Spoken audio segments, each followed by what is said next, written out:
Passeport, billets d'avion, quelques dollars, adaptateurs, guides de voyage et de la lecture. New York colle à la peau. Une ville qui a nourri l'imaginaire collectif tout en inspirant écrivains, artistes et paroliers. D'un appétit insatiable, les touristes s'y précipitent pour découvrir toutes les saveurs de la grosse pomme. Tirelire cassée, valise bouclée. Après tout, comme le disait Frank Sinatra, it's up to you.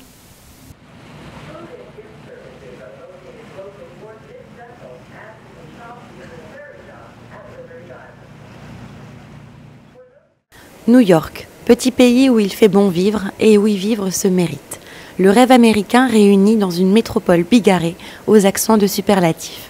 Un tourbillon de gratte-ciel, de taxis jaunes et d'enseignes lumineuses, le paradis du shopping et des assiettes bien remplies.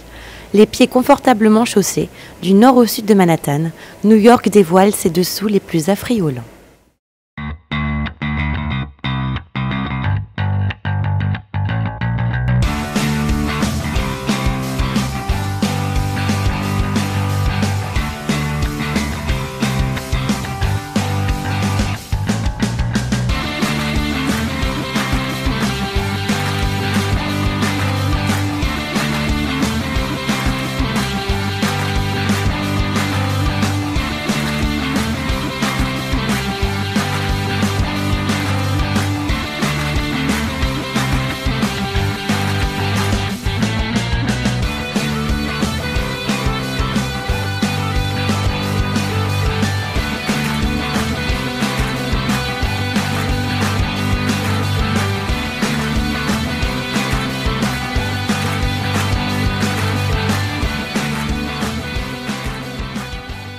Dans le Lower Manhattan, les vestiges du vieux New York font du gringue au gratte-ciel futuriste du quartier financier. Impossible de ne pas commencer par une visite au monument le plus célèbre de la ville. Rendez-vous sur la Liberty Island, au sud de Manhattan et à l'embouchure de la rivière Hudson. Sentinelle de l'ancienne porte du Nouveau Monde, la Statue de la Liberté jette un regard sévère sur le vieux continent. La liberté éclairant le monde est née d'une collaboration entre les États-Unis et la France pour commémorer le centenaire de la Déclaration d'indépendance. Inaugurée en 1886, avec 10 années de retard, la Dame verte a vu passer des millions d'immigrants. Aujourd'hui, elle fait office d'accueil de choix pour les touristes du monde entier. La terrasse panoramique qui l'entoure offre une vue imprenable sur Manhattan.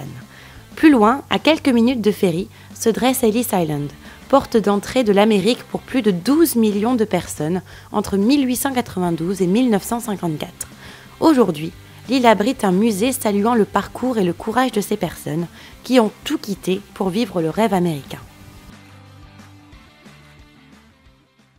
De ce côté-ci de l'Atlantique, on prend la bourse très au sérieux.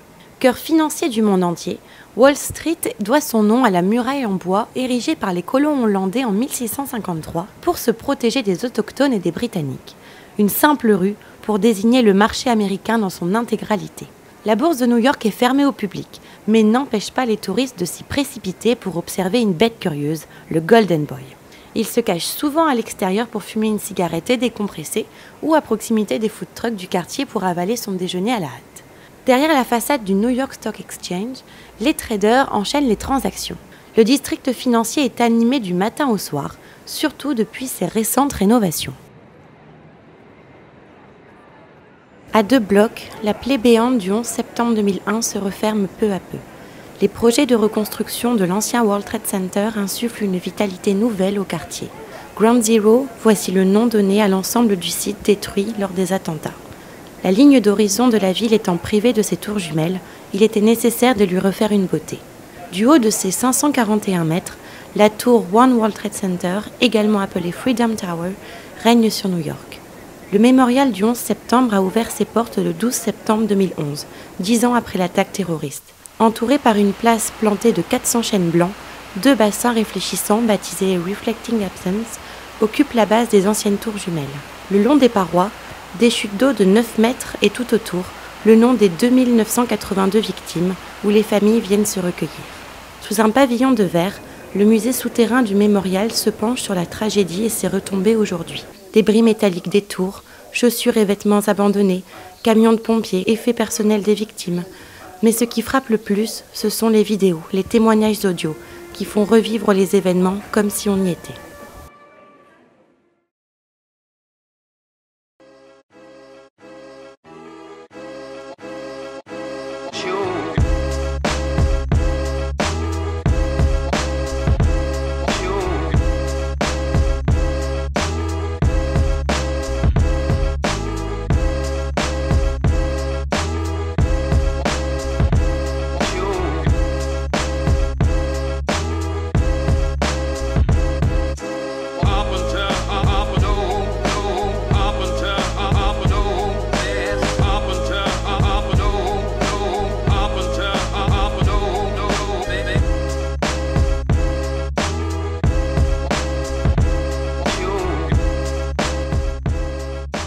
Après une journée difficile, rien de tel que de changer d'air. Depuis Manhattan, inutile de prendre l'avion. Brooklyn, de l'autre côté du pont. Une ville totalement différente de sa voisine. À l'image des New-Yorkais, le meilleur moyen de s'y rendre reste d'emprunter le célèbre pont éponyme. Premier pont suspendu en acier, inauguré en 1883, sa traversée longue de 486 mètres est l'une des balades les plus emblématiques de New York. Un rituel immanquable, à l'image du brunch du dimanche. Une fois de l'autre côté du pont, le Brooklyn Bridge Park s'étire sur 2 km. L'esplanade au bord de l'eau offre un panorama sur Manhattan, un spectacle d'autant plus magique à la tombée du jour, lorsque le soleil flirte avec l'horizon.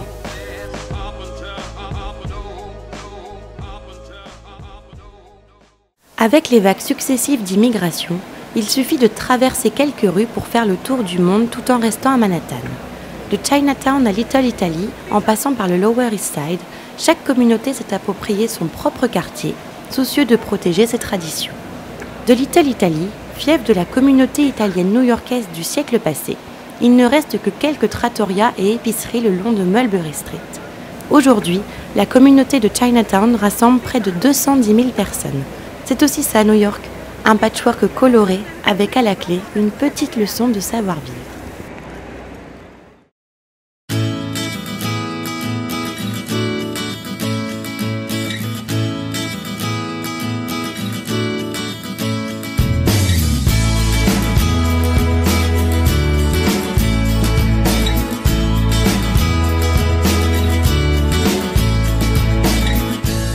Histoire de sortir des sentiers battus, rien de tel qu'une promenade sur la High Line. Située à mi-chemin entre Soho, Chelsea et Greenwich Village, cette ancienne voie ferrée des années 30 a été réhabilitée en promenade urbaine. Un jardin suspendu qui se fond dans la masse des nouveaux quartiers résidentiels.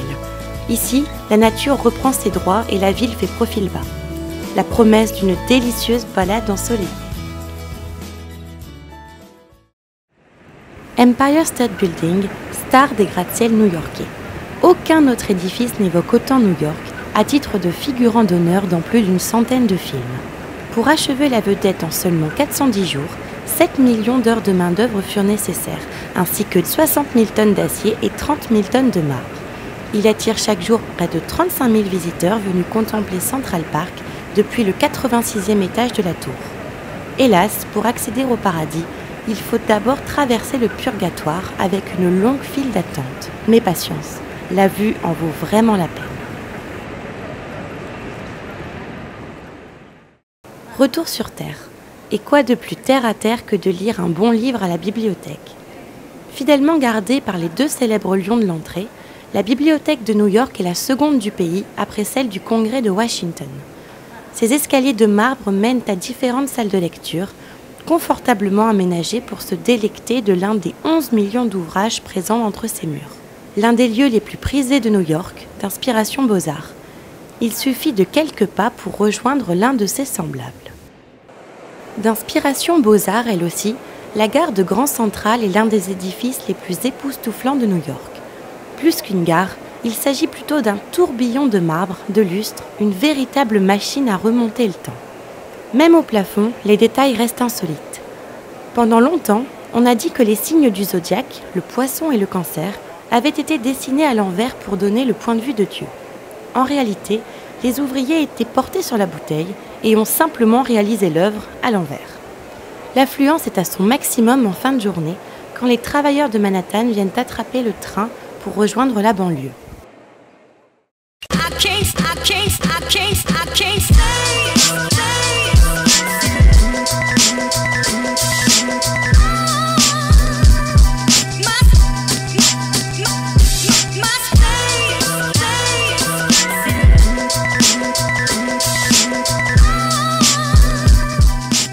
En parlant de bain de foule, il n'y a qu'un seul endroit à New York où en prendre un sans porter le nom d'une star, Times Square. Qu'on l'aime ou qu'on le déteste, cet endroit est le cœur de la ville.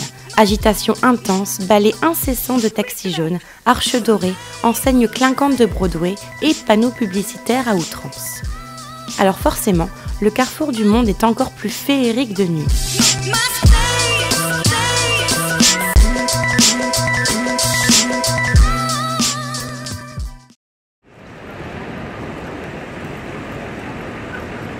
Du centre de Midtown pour rejoindre Central Park, il faut traverser l'enfer pour les oreilles et le porte-monnaie.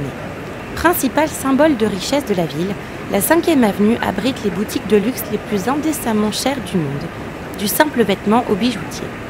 Mais sa richesse ne se limite pas qu'aux magasins, puisqu'elle héberge aussi plusieurs monuments emblématiques de la ville, comme l'Empire State Building, la bibliothèque, la cathédrale Saint-Patrick, la fameuse Trump Tower, le Plaza, sans oublier le Temple Emmanuel, la Frick Collection, le Metropolitan Museum of Art et aussi Central Park.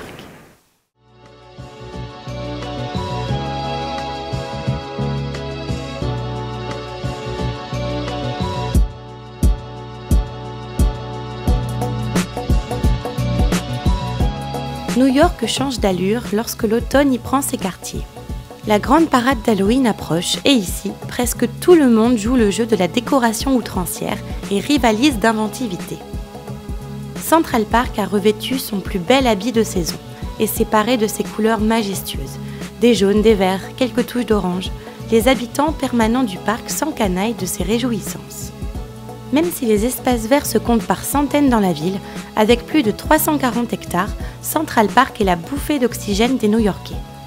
Avec ses eaux calmes, ses célèbres écureuils, sa patinoire, ses fameuses calèches et la vue imprenable sur la skyline de la ville, Central Park est la carte postale de New York.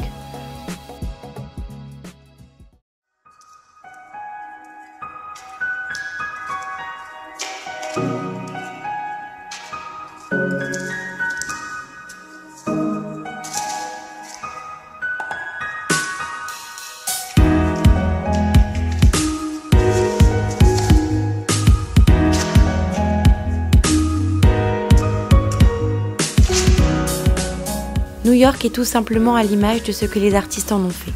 Cérébrale comme les héroïnes de Woody Allen, émancipée comme Carrie Bradshaw, sociale comme les New-Yorkaises d'Edith Wharton, lyrique comme la chanson d'Alicia Keys et de Jay-Z, nature comme le peigné Edward Hooper, épique à l'image du film de Scorsese.